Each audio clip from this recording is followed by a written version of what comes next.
वृंदावन की भक्ति ने बदला जीवन दिशा। रमुना के शुभम कुमार बने समाज के लिए प्रेरणा।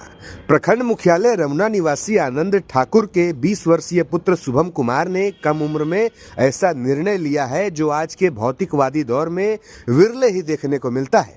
उज्जवल भविष्य और प्रतिष्ठित करियर की संभावना के लिए मर्चेंट नेवी की नौकरी को पीछे छोड़कर शुभम ने अध्यात्म का मार्ग चुना और पिछले 1 वर्ष से वृंदावन में रहकर साधना, सेवा और संयम का जीवन जी रहे हैं।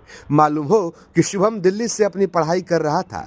पढ़ाई के दौरान ही वह अक्सर वृंदावन जाया करता था।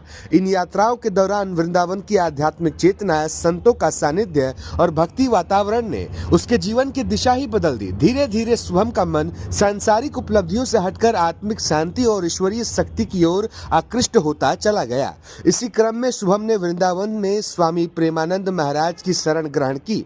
उनके अनुशासन, सेवा भाव और साधना से प्रभावित होकर महाराज जी ने शुभम को पीला वस्त्र धारण कराकर विधिवत अपना शिष्य स्वीकार किया है। गुरु दीक्षा के साथ ही शुभम ने गृहस्थ जीवन की सभी आकांक्षाओं को त्याग कर पूर्ण रूप से आध्यात्मिक जीवन अपना लिया। बताया जा रहा है कि शुभम कुमार रमना प्रखंड ही नहीं बल्कि पूरे जिले के पहले ऐसे युवा हैं जिन्होंने आधुनिक शिक्षा, महानगरीय जीवन और उच्च चेतना वाली नौकरी को छोड़कर सनातन गुरु शिष्य परंपरा में दीक्षित होकर आध्यात्मिक जीवन को अपनाया है।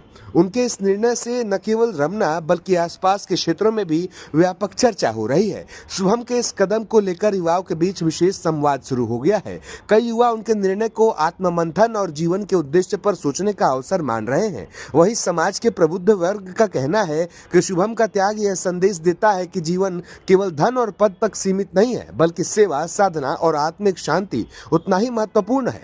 परिजनों के अनुसार शुरुआत में शुभम के लिए भावनात्मक रूप से कठिन था, लेकिन अब उनका संकल्प संतुलन और आध्यात्मिक दृढ़ता पर गर्व महसूस कर रहे हैं। स्थानीय लोगों का मानना है कि शुभम कुमार का यह निर्णय आने वाली पीढ़ियों के लिए संयम, श्रद्धा और सकारात्मक जीवन मूल्यों की ओर प्रेरित करेगा।